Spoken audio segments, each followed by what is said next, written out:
agrada que mi colega me haya pedido hoy, esta noche, que lo presente, así que sin más preámbulo, para cederle rápidamente la palabra, porque estamos ansiosos por escuchar su conferencia, voy a presentar una breve sinopsis curricular. Él es licenciado, el doctor David Carvajal López, es licenciado en Historia por la Universidad Veracruzana, doctor en Historia por la Universidad de París I, Panteón Sorbona en Francia, y ha obtenido el premio Francisco Javier Clavijero del Instituto Nacional de Antropología e Historia en la categoría Tesis de Licenciatura en el año 2003 y Tesis de Maestría en el año 2006.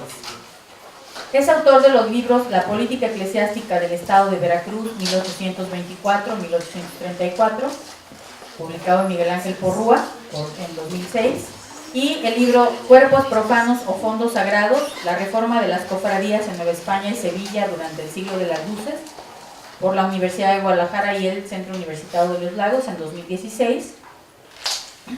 Coordinador de los libros Catolicismo y Sociedad, Nueve Miradas, siglos XVII al XXI, editado por Miguel Ángel Porrúa y Universidad de Guadalajara en 2013, y la fundación del Convento de Capuchinas de Lagos, 1751-1756, estudios, lecturas y documentos, Lagos, 2015.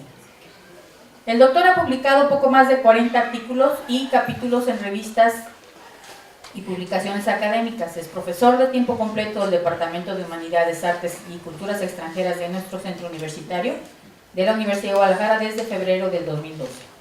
Y es investigador nacional nivel 1 del Sistema Nacional de Investigadores del CONACYT desde el año 2013. Y le cedemos la palabra. Buenas noches, gracias por acompañarnos, doctor. Muchas gracias, Laura.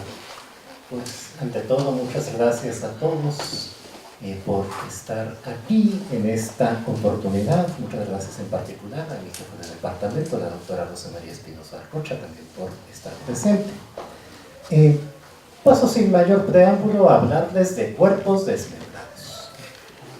El primer cuerpo desmembrado que quiero mencionar en esta oportunidad es más bien un cuerpo amputado, el del general Antonio López de Santa Anna. Fue presidente de la República en varias oportunidades, entre 1833 y 1855, y durante el tercero de sus mandatos, en septiembre del año 1842, introdujo una ceremonia un poquito innovadora en el marco de las celebraciones de las fiestas patrias en septiembre de ese año. Es decir, el 27 de septiembre de 1842, el general Santa Anna organizó el traslado solemne de su pierna al cementerio de Santa Paula que vemos en la imagen, es decir, de la pierna que había perdido en batalla durante la guerra contra los franceses en Veracruz en el año 1838. Esto es, ese día hubo ceremonia en la catedral, discursos en la Alameda, y terminando hacia el mediodía esos discursos, pues se organizó el desfile militar que llevaba solemnemente la urna con el pie del excelentísimo señor presidente al cementerio de Santa Paula. Desde luego, con toda pompa y circunstancia, encabezaba el gabinete, el Estado Mayor Presidencial, tropas de infantería, caballería y artillería, y desde luego también niños de las escuelas elementales que recibían así seguramente una lección de patriotismo. Y desde luego, ya llegados al cementerio, la urna se colocó solemnemente en lo alto de una columna debidamente decorada con las armas nacionales, con banderas, y se pronunció de nuevo un discurso conmemorativo y sonó la salva de artillería. Desde luego, esta ceremonia tenía la originalidad de que se trataba de un fragmento de un cuerpo de un presidente todavía vivo, es decir, el resto del cuerpo pues todavía estaba vivo, y lo estaría durante mucho tiempo más. Sin embargo, no era en todo caso la primera oportunidad en que dos mexicanos de la naciente república se reunían en torno a un fragmento de uno de sus presidentes. Solo que había sido normalmente fragmento cadavérico. Normalmente, entre comillas. Había ocurrido en realidad solo una vez. El segundo cuerpo desmembrado del que quiero hablarles, este sí estaba muerto. Es el del general Miguel Barragán, el primer presidente que se murió en funciones o casi en funciones. Fallece el 1 de marzo de 1836. Y conforme a su testamento, diversos fragmentos de su cuerpo fueron llevados a diversas iglesias en la República. Sus ojos fueron enviados a la parroquia de su pueblo natal, Valle del Maíz. La lengua la dejó en la capilla de la fortaleza de San Juan de Ulúa, que había sido como el teatro de una de sus principales victorias militares, literalmente para que se siguiera hablando de ella. El corazón lo dejó en la Catedral de Guadalajara, que es esa imagen que vemos del lado derecho. El corazón en Guadalajara, las entrañas las repartió. Las dejó en dos iglesias distintas. Una parte de sus entrañas fueron para la iglesia conventual de Santa Teresa la Antigua y otra para la del convento de Capuchinas de la Villa de Guadalupe. Sin duda, porque quería dejarla cerca, ahora sí que quería dejar su interior cerca de dos imágenes particularmente importantes entonces y de convocación nacional. La de Guadalupe, que sigue siendo importante hasta nuestros días, y también el Cristo renovado de Santa Teresa, que por entonces era particularmente popular. Esto es, aunque la ceremonia de 1842 pudiera tener alguna originalidad, la que ya mencioné, en realidad estas dos ceremonias de 42 y de 36 forman parte perfectamente de la normalidad de la cultura política occidental, cultura tanto política como religiosa. Y es de esto de lo que quiero hablarles. Normalmente en estas ocasiones, en estos días de muertos, es la oportunidad para que les hablen de, qué sé yo, el culto a los muertos en las civilizaciones prehispánicas. Yo de lo que quiero hablarles es de la importancia de lo macabro para la religión y para la política del mundo occidental, visto en larga duración, pero con acento particular en los siglos XVIII y XIX. ¿Me explico? Importancia religiosa ante todo, y para esto dedicaré la primera parte, la segunda ya será para los temas propiamente políticos. Hoy se olvida que, cuando el cristianismo salió de las catacumbas, lo hizo teniendo como uno de sus pilares fundamentales fragmentos cadavéricos. Lo decía uno de los enemigos del cristianismo, un enemigo que lo conocía muy bien porque él mismo había sido cristiano, el emperador Juliano el Apóstata. En su discurso contra los galileos, reaccionaba con escándalo contra lo que estimaba un culto a los muertos, además contradictorio. Y aquí cito ese discurso. Hay que ver en Juan, es decir, en el evangelista, al primer autor del mal y la fuente de nuevos errores que ustedes, los cristianos, han establecido, agregando al culto a un judío muerto el de varios otros. ¿Quién puede protestar bastante contra tamaño exceso? Ustedes llenan los lugares de tumbas, aunque en ninguna parte de sus escrituras se diga que deben frecuentar y honrar a los sepulcros. Y hasta aquí la cita de Juliano. Esas tumbas de las que estaba hablando eran las tumbas de los mártires. Y más todavía, no solo estaba denunciando las tumbas de los mártires, estaba denunciando las iglesias que entonces, las nacientes primeras basílicas del cristianismo, que entonces estaban construyendo apenas justo sobre las tumbas de los mártires y para venerar en ellas las reliquias de los mártires. Esto es, el cristianismo que salía de la clandestinidad lo hacía transgrediendo la frontera física que había establecido la antigüedad clásica entre los muertos y los vivos, y que era particularmente apreciada de esa civilización. Retomo también, este es un tema que ha trabajado mucho un historiador irlandés que se llama Peter Brown, y de él retomo también un testimonio de un biógrafo de filósofos, Eunapio de Sardes. En su vida de los filósofos y de los sofistas, dedica un apartado a hablar de un filósofo que se llamaba Antonino y que había tenido capacidad profética. Pues bien, habría profetizado el final del culto al dios Serapis en Egipto, y en sustitución la implantación de una serie de profanaciones. Lo que hacía Eunapio era decir que esas profanaciones pues eran el culto a los santos propio de los monjes cristianos. Y aquí cito de nuevo a esta obra. Reunían los huesos y los cráneos de los miserables cuyos numerosos crímenes les habían valido la condena por la justicia de la ciudad. Los presentaban como dioses, se rodaban convulsivamente sobre sus restos inmundos y se imaginaban que el contacto impuro de esos sepulcros los hacía mejores. Se les llamaba mártires, diáconos, árbitros de las oraciones ante la divinidad. Y hasta aquí esta segunda cita. En parte, los dos críticos tenían algo de razón. Si había una práctica querida del cristianismo de esta época, era el culto a las reliquias. Y era Tal era un culto en la medida en la que se estimaba que esos fragmentos de cadáveres de los mártires iban adquiriendo virtudes sobrenaturales, es decir, hacían milagros. Y el primero de ellos eran las características que iban adquiriendo. En primer lugar, el aroma. Se estimaba que eran cadáveres que olían bien, el olor de santidad. También emanaban líquidos, incluso potables. Cualquier cantidad de tradiciones religiosas giran alrededor casi de la preparación de un té con reliquias de algún mártir para sanar alguna enfermedad. Asimismo, la incombustibilidad, es decir, se les prende fuego y no se quema. Y finalmente, desde luego, la incorruptibilidad, no se echan a perder, sobreviven al tiempo. Todas estas características les permitía convertirse en protectoras de los cuerpos y de los espíritus de sus primeros cristianos, a título individual, pero también a título colectivo, e incluso protectoras de sus bienes. Por ello no es de extrañar que ya desde esos primeros siglos empezaran las disputas por esos cadáveres. Uno de los primeros conflictos célebres al interior del cristianismo pues es la disputa entre la ciudad de Poitiers y la ciudad de Tours por el cadáver de San Martín. Ahora bien, tenían una ventaja para resolver este tipo de problemas, que finalmente se estima que esas capacidades residen en todo el cadáver, de forma y manera que poco importa si se mantiene junto o se empieza a repartir, que es más bien la solución que introdujo la tradición cristiana, de forma que empezó a partir de entonces una intensa circulación de fragmentos de cadáveres, las reliquias de los santos. No les voy a hacer la historia completa de toda esa circulación, que tiene sus altas y sus bajas, pero al menos vamos a citar un ejemplo. Mi tercer cuerpo desmembrado de esta noche es el de San Lorenzo. Según la leyenda dorada, San Lorenzo era de origen hispano. Habría sido llevado a Roma por el Papa San Sixto y habría sido diácono, siendo mártir en el siglo III. Lo asaron a la parrilla, como podemos ver en la imagen. Durante su tortura, habría llegado incluso a decirle al emperador romano, oye, pobre hombre, de este lado ya estoy bien asado, dile a tus esbirros que me den la vuelta.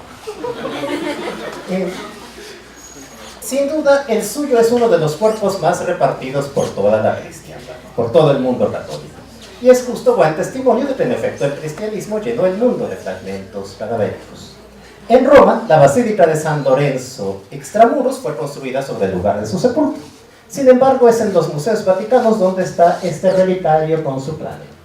Como, una gota coagulada de su sangre está en Amaseno, en Italia, un fragmento de uno de sus huesos está en el Tesoro Imperial de Viena, y no estoy muy lejos de ser exhaustivo. Pero han sido particularmente los reinos hispánicos, considerando que se supone que era hijo de España, pues es en los dominios hispánicos donde más se han dispersado. Se le hizo natural de Huesca, en Aragón, y pues allá está desde el siglo XVI ese relicario que vemos en el centro con uno de sus dedos. Más importantes, sin embargo, son las reliquias que lograron adquirir los reyes para su monasterio Panteón Palacio San Lorenzo del Escorial, fundado en el siglo XVI por el rey Felipe II, y donde hay hoy en día la mitad de su cadera y uno de sus muslos. Y es la mitad de la cadera porque originalmente se trataba de llevar un fragmentito, pero pues en Roma el hueso se negó a cortarse hasta que salomónicamente se dividió por la mitad de manera natural, de manera sobrenatural, quiero decir. Aunque para el siglo XVIII, para la época que es la que yo menos desconozco, el importante era en realidad el muslo porque era testimonio de su martirio. Fray Andrés Jiménez, un cronista del siglo XVIII, lo describía así: está entero y con su pellejo tostado. Se ven en él las aberturas que se hicieron con los garfios cuando le daban la vuelta sobre las parrillas. Menos espectaculares son los fragmentos que llegaron a... Y sí, también San Lorenzo está disperso un poco por algunas iglesias de la Nueva España. Llegó un fragmento chiquito a la iglesia de los franciscanos descalzos de México, la de San Diego, otro fragmento al colegio de los jesuitas de Pátzcuaro, e incluso uno a la parroquia de Sombrerete, que lo llevó un obispo de Guadalajara en el siglo XVI, Fray Domingo de Alzora. Ahora bien, toda esta distribución es todo menos equitativa. La circulación de las reliquias es más bien buen testimonio de las relaciones de poder en el cristianismo. Esto es, están particularmente concentradas en ciertos palacios, ciertas catedrales, Lo mismo de la legendaria Capilla Imperial de Constantinopla hasta estos más modernos, por ejemplo, los monasterios reales de Madrid, el Tesoro Imperial de Viena y algunas grandes iglesias, incluso la Catedral Metropolitana de México.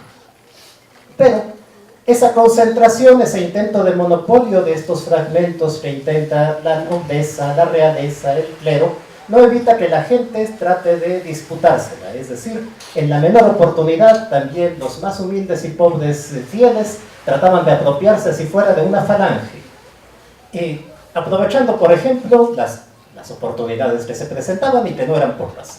Casi en cada fiesta de santo era común que si tenías las reliquias del santo, pues las exhibías para presentarlas a la veneración de los fieles, es decir, para que los fieles fueran a besarlas, y pues aprovechando el acto, pues así secuestrabas una partecita. Tanto más en esta fiesta, la de Todos Santos, instituida hacia el siglo VIII-IX, que justo consistía en la exhibición del conjunto de las reliquias de una iglesia.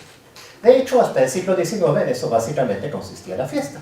Y pues hasta los dulces que vemos hoy con decoración alusiva, pues las calaveritas de azúcar, pues justo hacen alusión a esas calaveras, las reliquias mayores de los santos del cristianismo.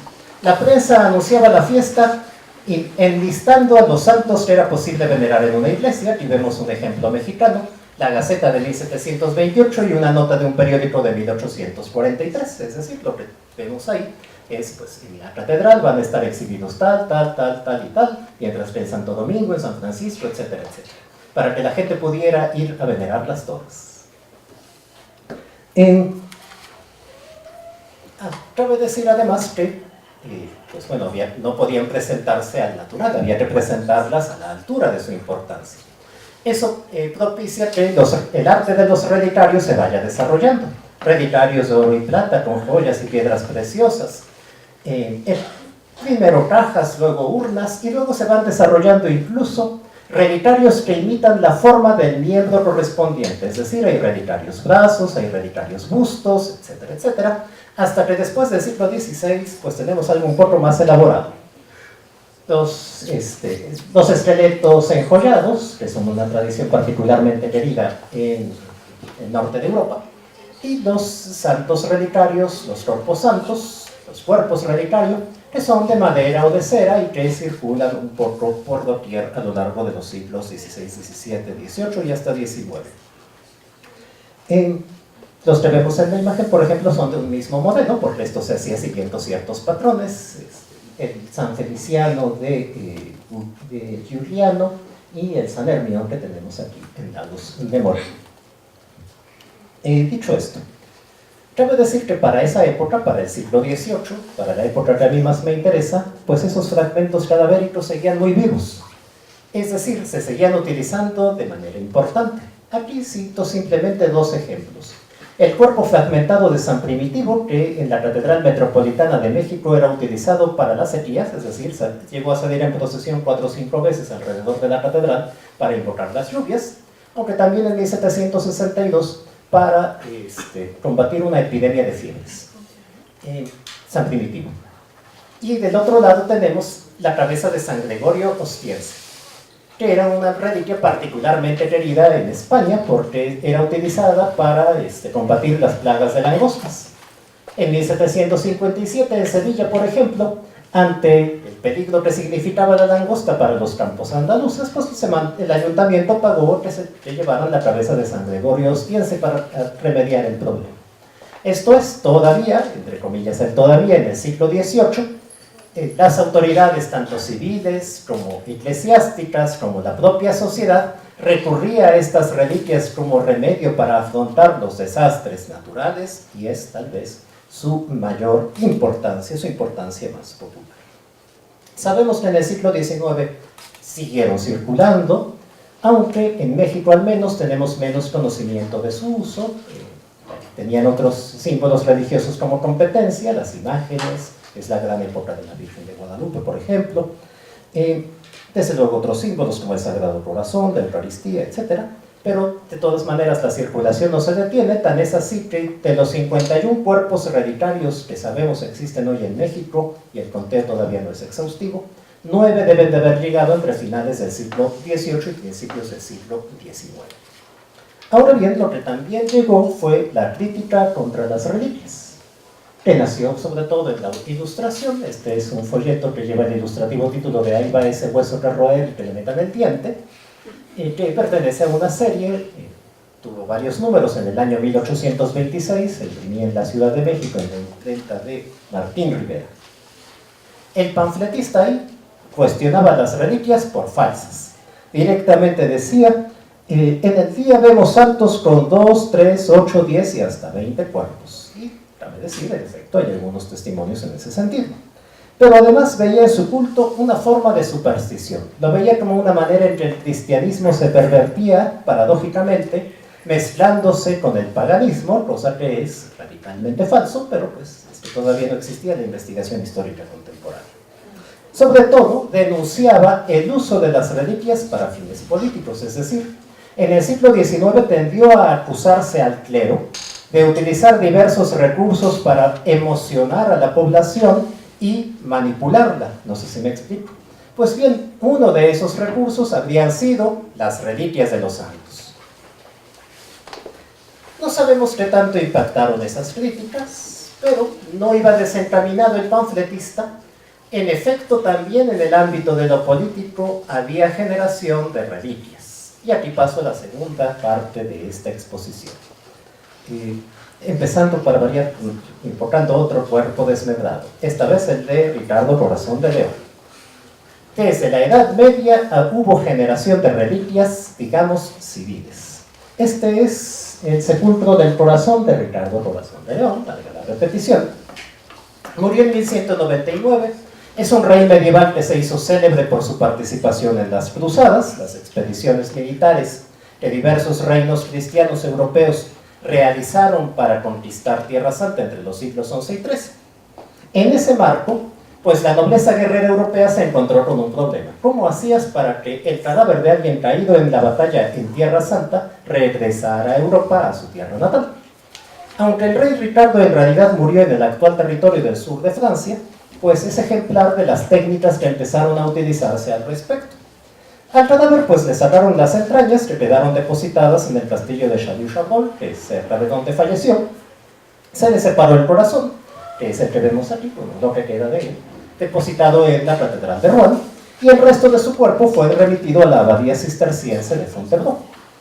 Cabe decir, en 2013, cuando se redescubrió el relicario con su corazón, se empezó a analizar y fue evidente que no solamente se utilizaron sustancias para embalsamarlo en el corazón mismo, sino que también había sido utilizado, se había aplicado de manera particular incienso. Es decir, estas reliquias, a pesar de que se trataba de un rey y no de un mártir, también empezaban a propiciarse que se confundieran con, aquí a través del olor de santidad, con esas reliquias de santos, dando después mayor realce al propio monarca fallecido.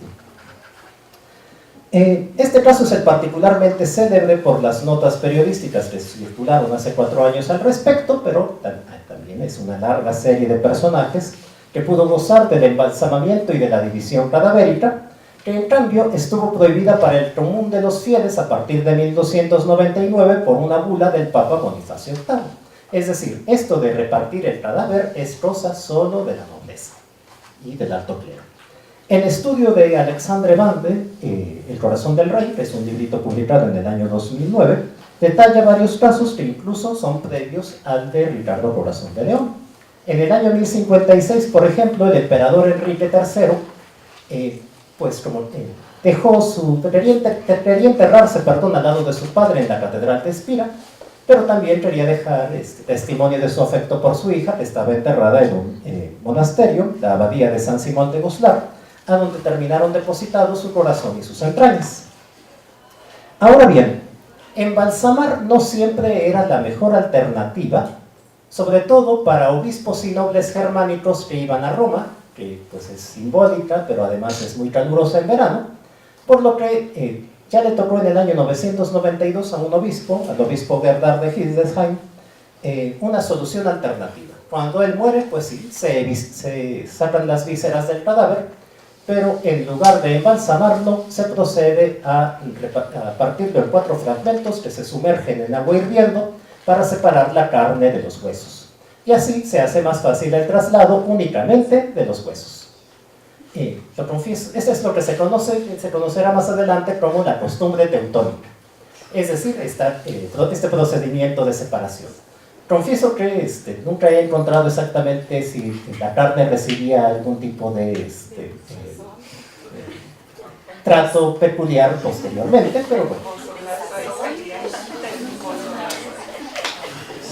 Lo mismo, por cierto, es la misma técnica que se usó, para los cadáveres del emperador Federico Barbarroja y el rey Luis IX de Francia, ambos fallecidos en las cruzadas, uno en 1190 y otro en 1270, uno en Anatolia actual, Turquía actual, y el otro en el actual Túnez.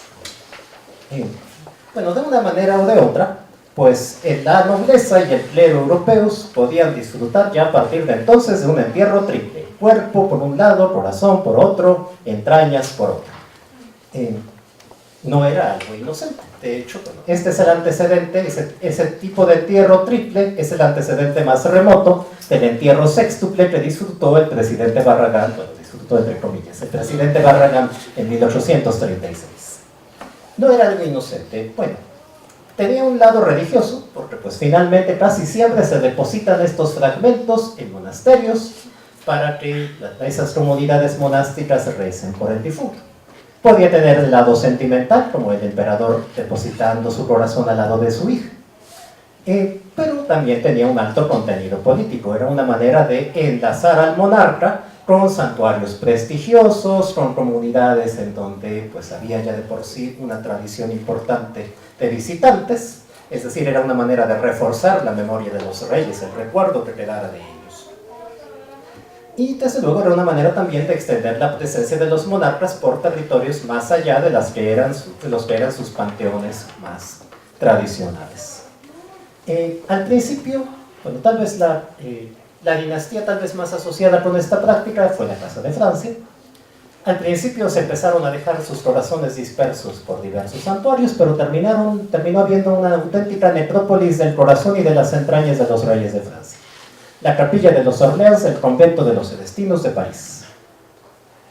Que sirvió de alternativa al cementerio tradicional de la Casa de Francia, que es la Basílica de Saint-Denis. Y ahí pues esos corazones y esas entrañas pues empezaron a meritar monumentos.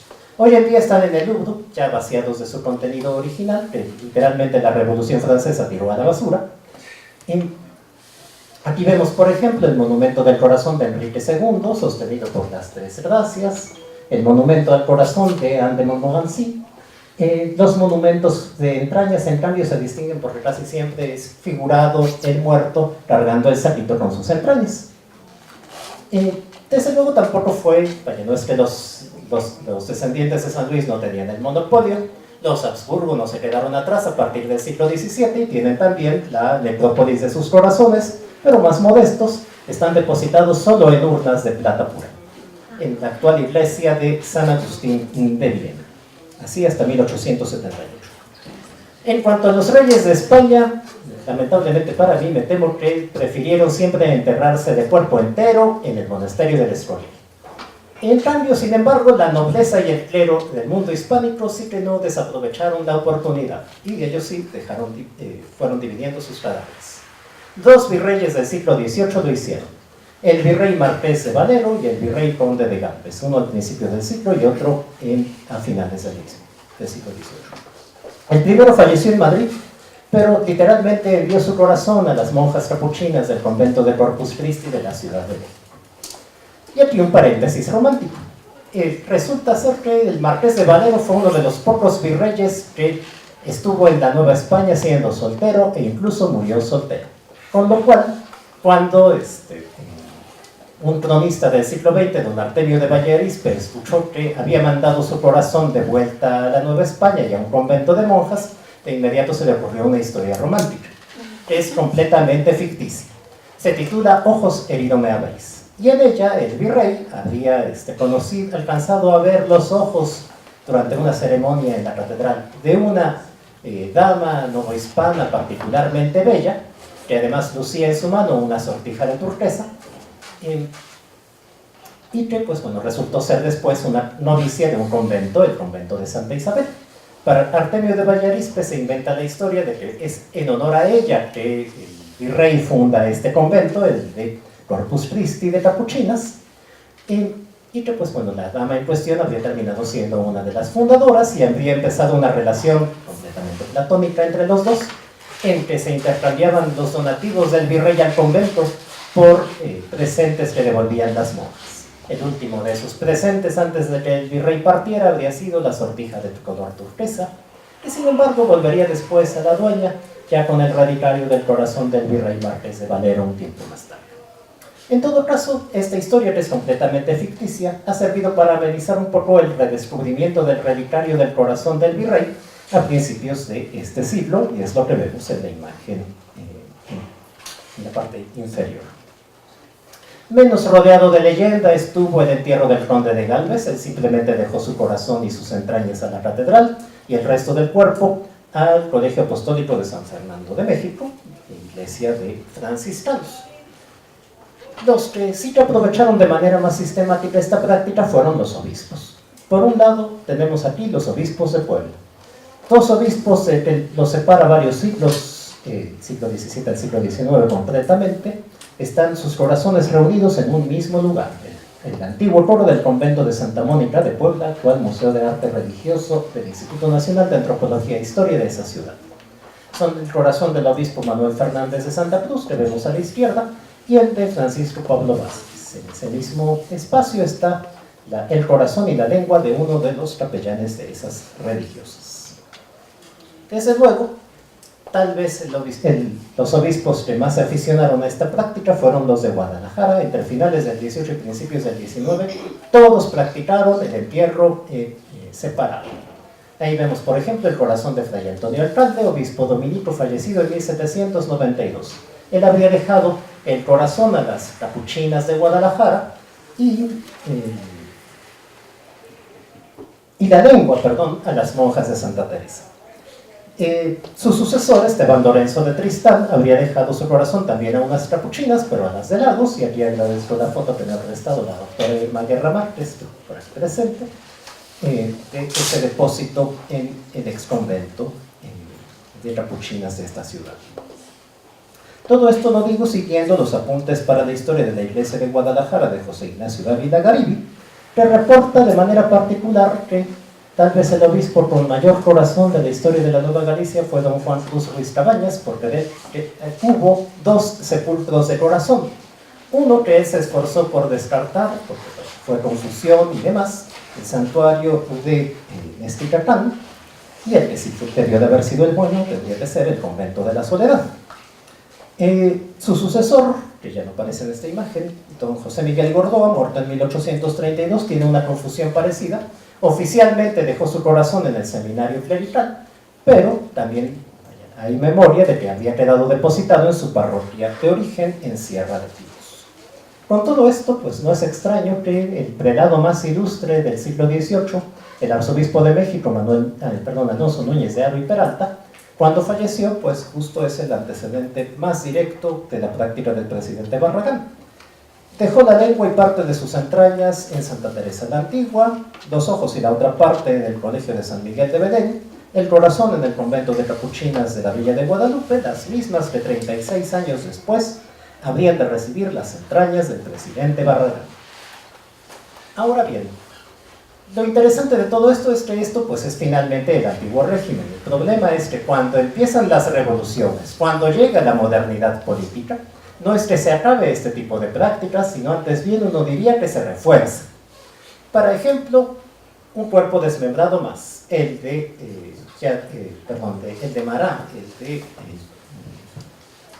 Jean-Paul Marat, médico que hacía experimentos de física antes de la revolución, pues fue uno de los grandes líderes de la Revolución Francesa y fue líder de los radicales, era miembro del Club de los Cordelines. Su nombre ha quedado asociado con Robespierre al terror. Él es asesinado por una dama, por Charlotte Corday, en 1793, en julio. Y pues cuando fallece, el pintor Jean-Louis David, que es el autor de este cuadro, que aparece según poco después del asesinato, organiza sus funerales y la meta de esos funerales era ante todo que la gente pasara a contemplar el cadáver y en particular la herida abierta por Charlotte Corday.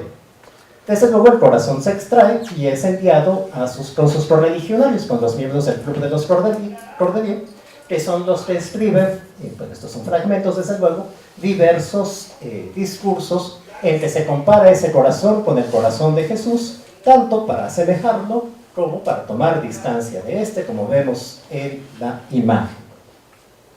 Así surgió pues, se renovó, por mejor decir, la afición por lo macabro en la política occidental, en concreto a través de la construcción romántica de los héroes, y surge lo que Alain Corbin ha llamado la fiesta trágica, esto es, la de homenajes fúnebres, muy propia de la época romántica y de las revoluciones liberales, pero no solo. Es fiesta hecha de cortejos, de exequias, de entierros, en que se pronuncian brillantes elogios que aprovechan lo que Corbin llama las virtudes sociales del cadáver. Los cadáveres sirven para instalar un régimen emocional basado en el recuerdo, en la expiación, en el dolor. Si estas reliquias ya no hacen milagros como las reliquias de los mártires, sí tienen la capacidad de ser aprovechadas para algo que no deja de tener un poco aire de milagroso. Reunir gente de diversas categorías sociales, género o cualquier otro tipo de identidades en torno a proyectos políticos, nacionales e ideológicos.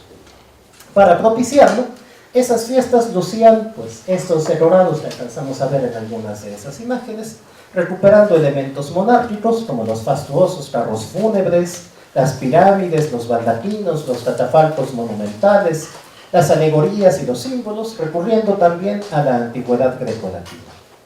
Pero más que los decorados, lo que importaba era de nuevo exhibir los cadáveres. No es de extrañar que muchas de esas fiestas consistiera en que la gente pudiera ver en urnas de cristal los fragmentos de sus héroes nacionales. E incluso algunas de esas fiestas terminaron convertidas en protesta y manifestación en los que la gente terminaba apropiándose de ataúdes y de cuerpos. El caso más célebre es el del general Lamarque, inmortalizado por Víctor Hugo en Los Miserables, que fue un suceso efectivamente ocurrido en el año 1832. Las pompas fúnebres, y con esto ya le doy la vuelta a esta exposición, las pompas fúnebres del general Barragán, del general Santa Anna, bueno, de su pierna, pertenecen perfectamente a esta categoría festiva. Pero más que esas, porque bueno, la pierna del general Santa Anna literalmente cayó de su pedestal junto con su gobierno, las reliquias del general Barragán, pues bueno, han caído, pero en el olvido. En cambio, las que sí que han tenido éxito, las que sin duda se han vuelto fundamentales para nuestra religión cívica nacional, pues son los cuerpos fragmentados de los caudillos de la Guerra Civil de 1810, que en 1821 pues, se volvieron los héroes de la independencia. Son cuerpos fragmentados por definición en la medida en la que pues, algunos fueron decapitados, y por tanto depositadas los cráneos en un sitio distinto del resto de los cuerpos, y otros por el paso del tiempo entre 1810-11 hasta 1821, pues bueno, que habían sido maltratados por el tiempo. Estaban en diversos puntos de la República, los más lejanos en Chihuahua, pero la mayoría en diversos puntos del actual estado de Guanajuato, y fueron concentrados en la Catedral Metropolitana de México en septiembre de 1823. Las urnas conteniendo esos restos fueron llevadas a la catedral en un carro que abundaba justo en detalles grecolatinos, con símbolos nacionales, revolucionarios, alegorías y hasta el amplio uso de incienso para darle un aire místico a la procesión. Desde luego eran urnas de cristal para que la gente pudiera ver las calaveras de los héroes. Estas reliquias nacionales incluso compitieron con las reliquias tradicionales. La prensa empezó a dar cuenta justo en el momento del traslado de que se sospechaba que alguien iba, o se promovía incluso en la prensa, que para reivindicar bien la memoria de los héroes, había que sacar de su sepulcro los huesos de Hernán Cortés y deshacerse de ellos. Y también le empezaron a hacer competencia las reliquias de los santos. Cuando llegaron a la Catedral Metropolitana, los clérigos de la catedral, los canónigos, empezaron a preocuparse porque estos invitados no deseados pues la gente llegaba, se arrodillaba ante ellos y les rezaba, en lugar de hacerlo, frente a las reliquias de San Primitivo o de Santa Hilaria. En todo caso, han seguido siendo movilizados, no les voy a hacer aquí la historia completa de cómo llegaron a la columna de la Independencia, pero al menos estas imágenes me sirven para recordar que incluso hasta nuestros días siguen siendo parte fundamental de la política nacional. Estas son las imágenes de 2010, el bicentenario de la Independencia, que fue la última vez que los huesos de los héroes de la Independencia salieron a recorrer la capital. Solo quiero pues insistir para finalizar ya que tanto la tradición cristiana medieval como la modernidad política se han apoyado en estos cuerpos desmembrados, en estos muertos muy especiales, entre comillas, así se les solía decir a los santos, para construir sobre ellos antaño iglesias en el sentido literal, como edificios, pero también como comunidad, y hoy en día estados nacionales en los últimos 2 siglos. ¿Acaso podremos tener nuevas formas de relacionarnos en términos políticos, quién sabe, y también religiosos, si es que dejamos de estar desenterrando muertos y esta macabra afición por erigirnos hombres y mujeres ilustres y coleccionar sus huesos? Y entonces se habla, por parafrasear el Apocalipsis, un cielo nuevo y una tierra nueva. Muchas gracias.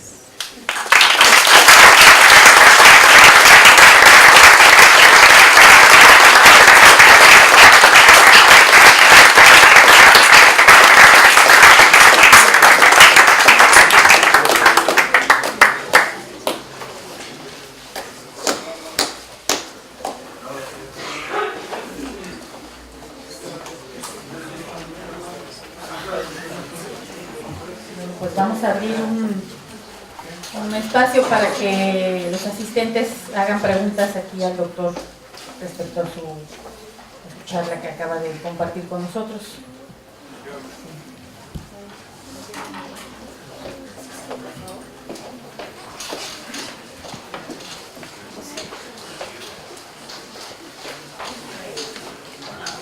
Hola, soy Jesús Asensio de Mecatrónica. Quería preguntarle por qué el corazón y las entrañas son las que le quitan nomás.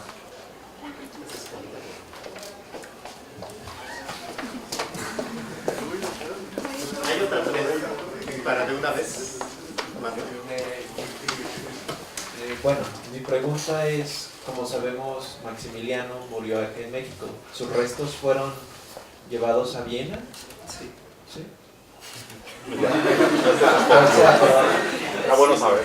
Pasó lo mismo que No. con el resto. ¿Alguna otra pregunta? Maestra Irma. Ahorita contesto completamente. Yo quiero saber qué pasó con el brazo de Álvaro Obregón. O sea, porque no era presidente y sí se exhibió en la bombilla.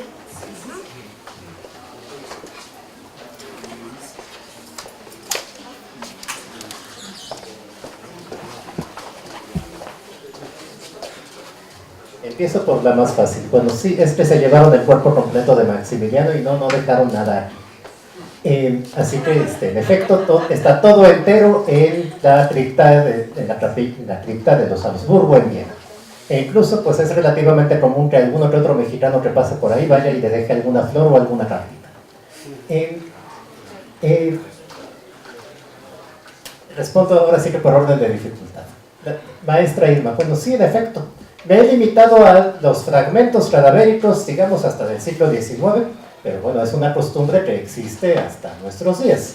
Y que, bueno, también incluye la posibilidad, bueno, otra alternativa, pues es la conservación de cuerpos completos. Y esto, pues, en los casos más célebres, pues son la momia de Lenin en el mundo soviético, la propuesta de momificar también al general Hugo Chávez en Venezuela, es decir, hay un largo etcétera. Y sí, entre nuestros héroes revolucionarios, el caso más célebre de elaboración de un monumento en torno a una reliquia, un fragmento corporal, es el del general Obregón, que perdió su mano en la batalla de Celaya, y que sí, su monumento estuvo en la bombilla durante mucho tiempo. Tengo entendido que ya se ha retirado ese fragmento, pero no sé qué pasó con él. Lo confieso, no he llegado hasta ahí en primer lugar, porque pues la verdad mis competencias llegan hasta el siglo XIX, pero no es un fenómeno que se detenga en el siglo XIX efectivamente. La pregunta de Jesús, sí, el corazón y las entrañas, bueno, en primer lugar por razones técnicas, es porque para embalsamar el cadáver se necesita eviscerarlo, pero evidentemente con el caso del corazón, pues es el depósito del alma desde la Edad Media, con lo cual tiene un significado particularmente destacado. Y sí, por eso es que son los corazones los que más abundan como reliquias de este tipo. Las entrañas pues tienen un significado semejante, son también depósito de la personalidad, incluso de las emociones en el sentido amplio del término. Menos comunes son la lengua, los ojos, sí, lengua y ojos y sobre todo son las otras alternativas, pero también existen y pues sí, están un poquito menos cargados de significado simbólico, pero no quita que es un poco, en el caso del general Barragán, pues él que literalmente utilizó todo el catálogo de posibles, cada una podía tener de alguna manera una implicación simbólica. Ahora bien, desde luego es que con la propia práctica, si no tenía significado simbólico, se va inventando en el transcurso de él. Es algo extremadamente común en estas materias. Por cierto, aprovecho para decir, en el caso de la Catedral de Guadalajara, incluso cuando digo que las reliquias del general Barragán cayeron en el olvido, pues es tal cual, porque es bastante... en primer lugar, no llegó a construirse el monumento que prometió el obispo Diego de Aranda para el corazón del general Barragán, y pues ahí pongo posible lugar porque en realidad no hay nada que demuestre que efectivamente está ahí. Sería necesario abrir la pared y buscar si está efectivamente ahí el depósito del relicario. Y nadie está hoy en día recordando de manera particular las reliquias de ese presidente mexicano. Bueno, espero haber respondido a las tres. ¿Alguna otra pregunta? Hacemos segunda ronda.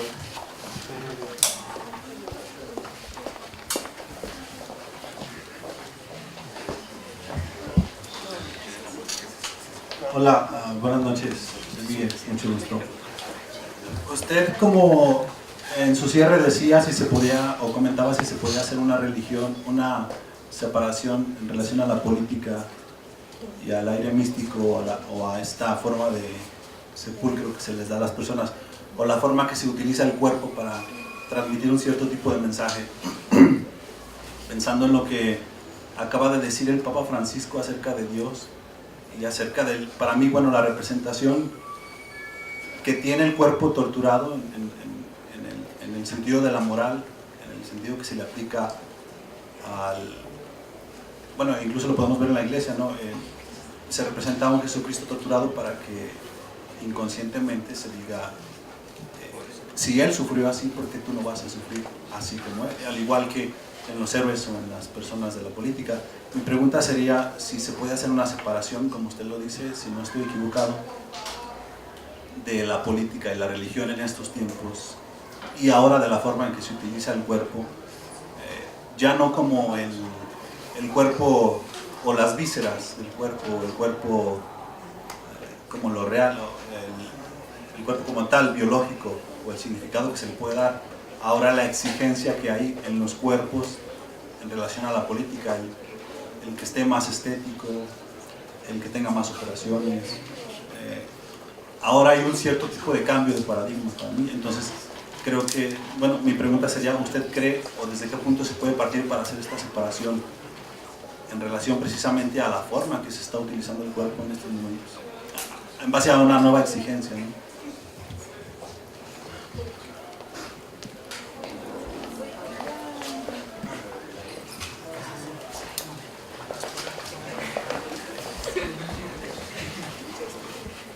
¿Cree usted que esta forma de reliquias puede ser un tanto bárbara en contrapunto de lo civilizado que nosotros nos creemos?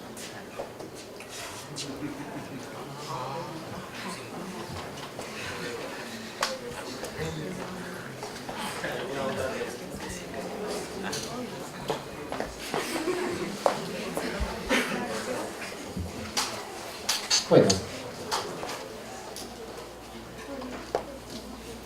como para ir respondiendo a la primera, Yo creo que en todo caso el primer paso es como estar consciente de cuáles han sido los usos políticos del cuerpo humano. Y ese es un poquito mi trabajo, no sé si me explico. Esto es recordar que estos fragmentos de cadáveres no son necesariamente un patrimonio que debamos conservar, sino que también es posible una mirada crítica de ellos y del contexto social y político en los cuales han surgido. Y de ahí en adelante, bueno, los historiadores siempre solemos decir, me corregirá aquí mi colega, que no tenemos bola de cristal, es decir, no podemos anticipar el futuro, pero ojalá que sí, en efecto, fuera posible construir formas de relación que estuvieran menos marcadas por esos valores que representan estas reliquias, tanto de mártires como de presidentes o de héroes.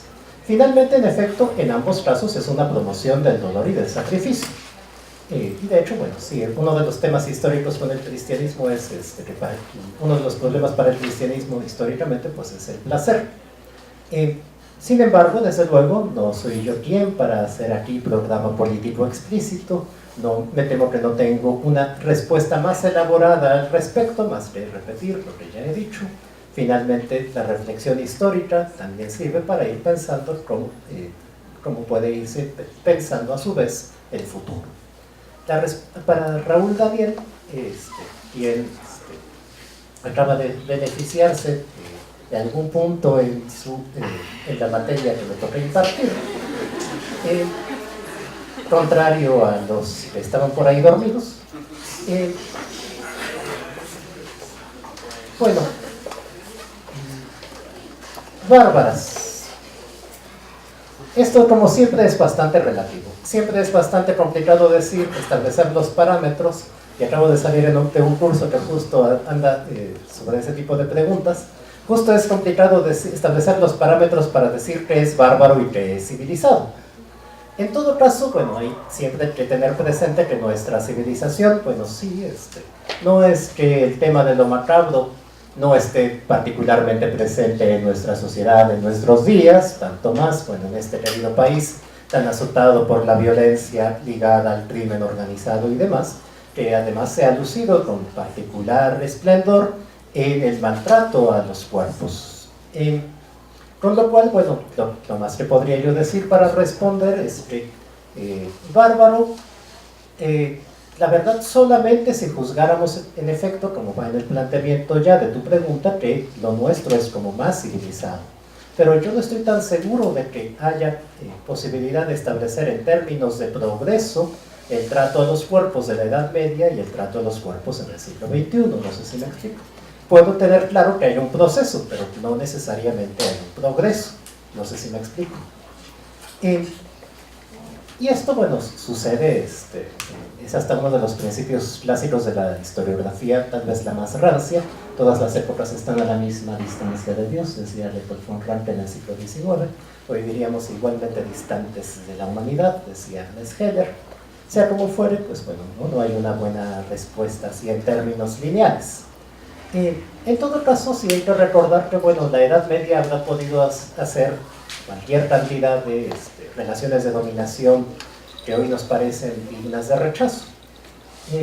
Pero finalmente no fue la Edad Media la que creó, qué sé yo, los grandes exterminios masivos, la que acabó con el medio ambiente o cosas por el estilo.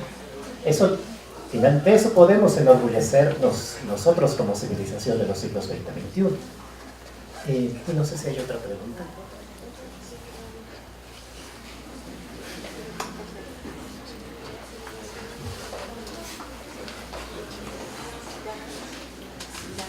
Bueno, no es pregunta, si es comentario, solo quería decir que parte de esta charla me recordó una práctica que se realizó en Guadalajara por parte de una neoyorquina, y si bien usted hablaba de religión y política, esta práctica fue justificada con el arte, y no fue un cuerpo en sí, una parte de un cuerpo, fueron las cenizas de Luis Barragán que se hicieron en un anillo. No sé, de cierta manera me recordó esta charla, lo que se hizo con el arquitecto.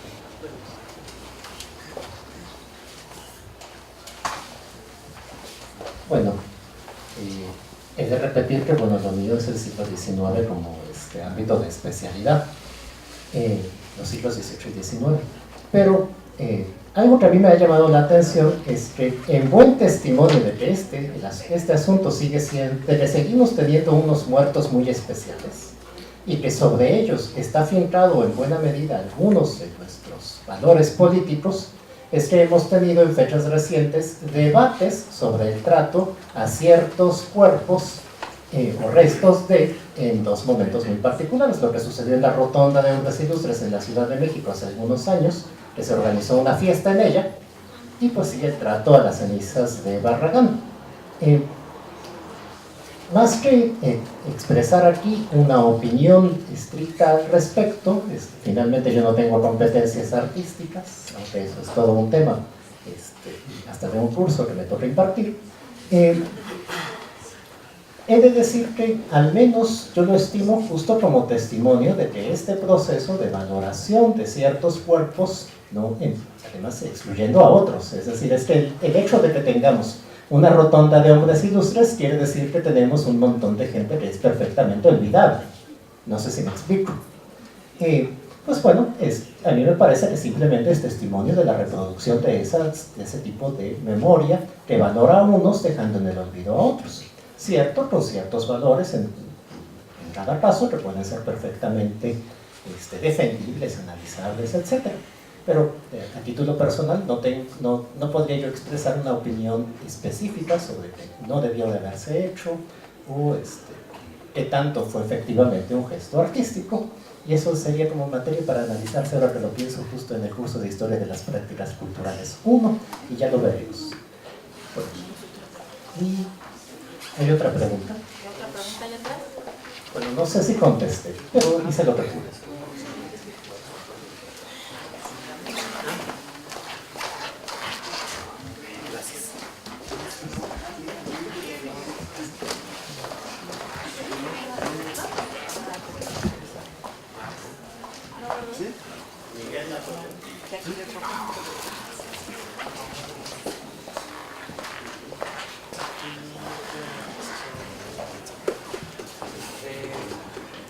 Esta adoración a las reliquias y figuras no difiere con los principios de la religión que dice que solo adorar a Dios.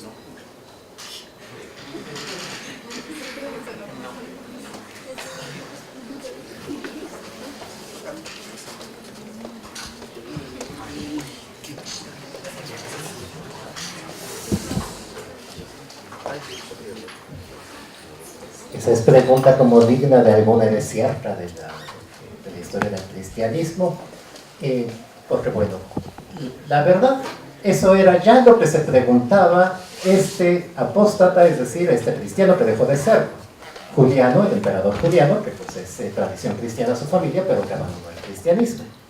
Y pues bueno, de nuevo, en tanto historiador, pues no soy quien para, no soy quien para establecer hasta qué punto es legítimo dentro de los dogmas del cristianismo. Eso lo podemos consultar con la autoridad eclesiástica correspondiente. Pero sí puedo decir en todo caso que es una pregunta que ha sido planteada de manera muy constante a lo largo de la propia historia del cristianismo, y que ha propiciado que haya oleadas no solo de reproducción de reliquias, sino también de destrucción de reliquias. Y algunos de esos casos pues fueron, por ejemplo, cuando el movimiento iconoclasta en Constantinopla, cuando la Reforma Protestante en el siglo XVI, es decir, si en la época de Lutero, y ahorita estamos pues en el 5º centenario de la Reforma Protestante, si dos cosas había que criticaban los protestantes de esa generación eran las indulgencias y la otra las reliquias, que también terminaron por lo menos en el basurero, en el desagüe, etc. Y la tercera generación sería la Revolución Francesa, que curiosamente reemplaza las reliquias de los santos con reliquias de héroes, y es el caso el mejor ejemplo son los panteones nacionales. En ese sentido, es una pregunta que agradezco, pero que me temo que yo no soy exactamente competente para responder. Y bueno, esto para ti. Además agrego en buena justicia, porque ya lo dije respecto de tu compañero, también se verá beneficiado de una participación por ahí.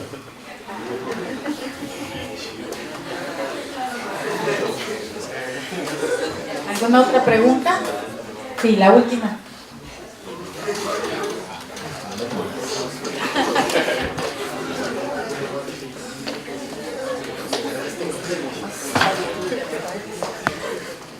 Jonathan Andrade.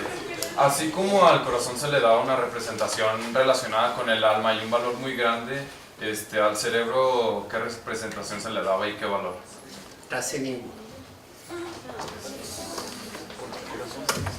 Casi ninguno. De hecho, eso incluso es cierto. Hay algunos, solamente que ahorita se me va a olvidar el nombre del monarca. En efecto, hay algunos casos en que se podría haber extraído también el cerebro y conservarlo, pero no, se desechó. Y sí, en efecto, no tiene toda la carga. Bueno, esto es también testimonio. No por nada, en todo esto se cruza finalmente tanto la religión como el conocimiento anatómico de la Edad Media.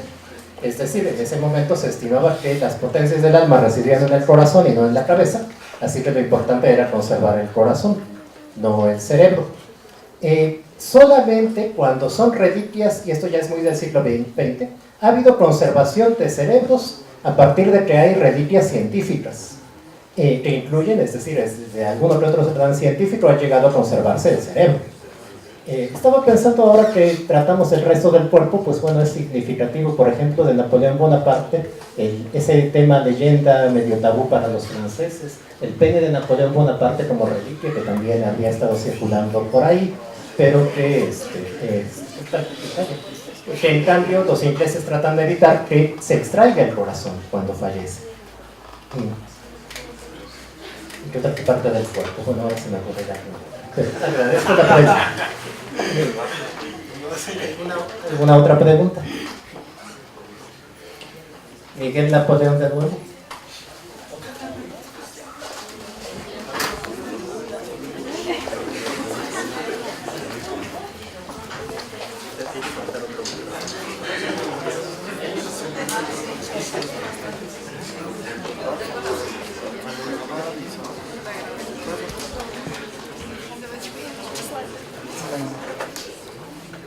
Tenía una pequeña duda, era sobre, estaba comentando con mi compañero Filio sobre la religión y estábamos preguntando sobre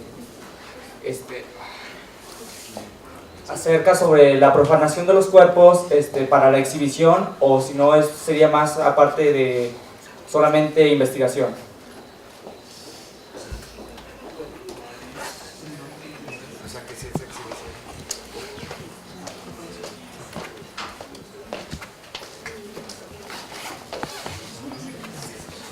Para variar también depende del cuerpo de quien se trate. Porque sí, bueno, la exhibición del cuerpo de un santo es tenida como parte del culto, pero hay cualquier cantidad de incidentes sobre el tema de la exhibición de cadáveres por diversos motivos que han generado todo tipo de debates. Recuerdo un poco pues el tema del retiro, por ejemplo, de los cadáveres en los museos antropológicos europeos, en donde de vez en cuando pues estaba exhibido pues el cadáver de algún aborigen.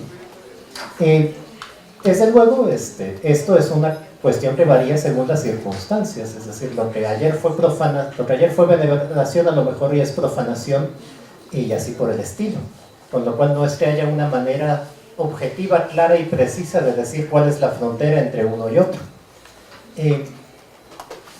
Incluso, bueno, no por nada,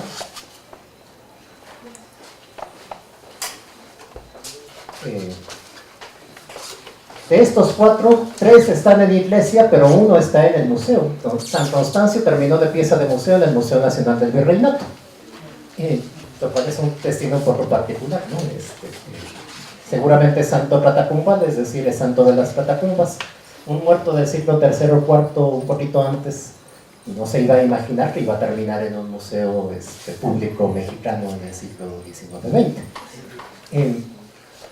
Y es bastante complicado decir, bueno, es evidentemente parte de una exposición pública, es parte, en efecto, es un objeto que ahora se estima patrimonio, ahora se estima también objeto de investigación.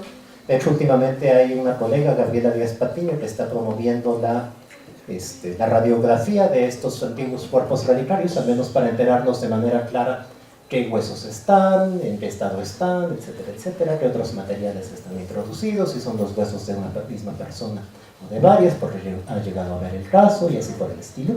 ¿Qué tanto todo eso es profanación? Bueno, por lo que toca a la investigación historiográfica, yo tendría que defender que desde luego es perfectamente, si es con fines de investigación y de conocimiento histórico, pues no es profanación, pero esto, insisto, varía mucho desde el punto de vista, el contexto, etc.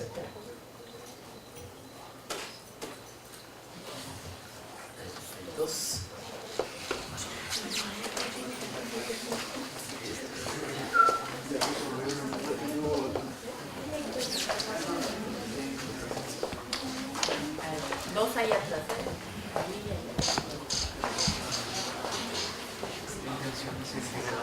Doctor, muy interesante. A mí me queda la duda en qué momento deja de haber la parte de las reliquias del cuerpo de los héroes nacionales o de los santos y empieza a ponerse de moda las cenizas, la cremación, o esta práctica no la realizaban.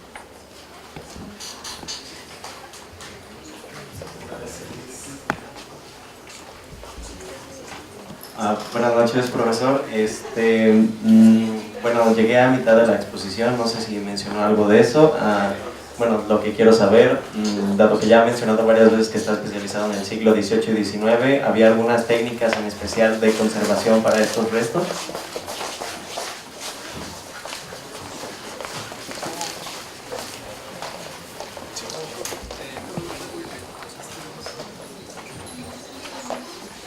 No, en realidad, bueno, es más fácil responderla.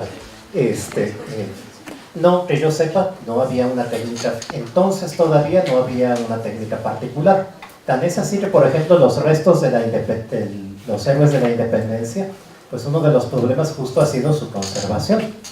E incluso salieron de la Catedral Metropolitana, entre otros motivos, porque pues el típico lugar para depositar los huesos de alguien en la Catedral Metropolitana es la cripta debajo del altar mayor, pero pues bueno, el suelo de la Ciudad de México se sabe, pues es un lago abajo, hay humedad, además, bueno, todo el tema de los temblores y demás, es decir, se arriesgaba mucho que se perdieran, y es incluso por motivos de conservación que empiezan las iniciativas de buscarles otros lugares. Esto, aparte de la secularización del panorama político mexicano. Y respecto de los santos, en realidad, el medio de conservación clásico era tratar por todos los medios que los fieles no se acercaran. Esto es simplemente para que no se fueran perdiendo fragmentos. No le fuera a pasar, recuerdo un obispo de Guadalajara que en el siglo XVI era como el cuerpo completo incorrupto, y en los principios del siglo XVIII ya le faltan todos los dedos del pie, entonces queda un dedo de una mano, siempre se me olvida cómo se llaman los huesos de los brazos, bueno, de los 4 le queda uno, y así por el estilo. Y para ir respondiendo, la incineración, bueno, es que para la tradición cristiana, durante muchos siglos, incinerar era, pues, es castigo a las brujas, es la peor muerte posible. Esto es también jerarquía, ¿no? La mejor muerte posible es morir dormido. Las peores muertes posibles, pues, son pues la hoguera y la horca.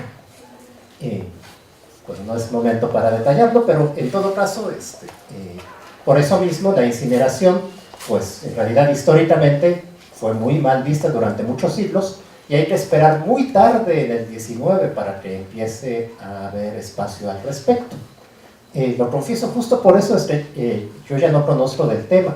Bien que justo hace relativamente poco han salido incluso directivas religiosas al respecto en la Iglesia Católica, no las he revisado, me temo.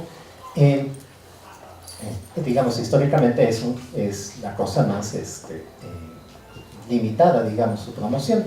Hay que esperar como al siglo XX. Y por lo mismo, el problema es que del lado de los héroes, del lado de las reliquias políticas, pues justo lo que se espera son cosas como lo que se hizo con Mara. Se espera exhibir los cuerpos, se espera exhibir los huesos.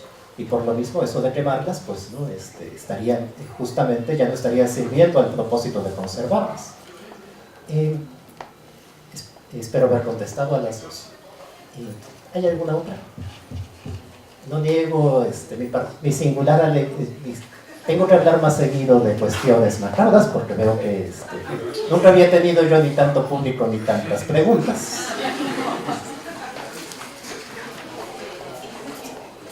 ¿Ya no hay otra? Bueno. pues agradecemos la erudita conferencia que nos compartió el doctor David Carvajal, y a nombre del Departamento de Humanidades, Artes y Culturas Extranjeras agradecemos mucho su presencia. Buenas noches.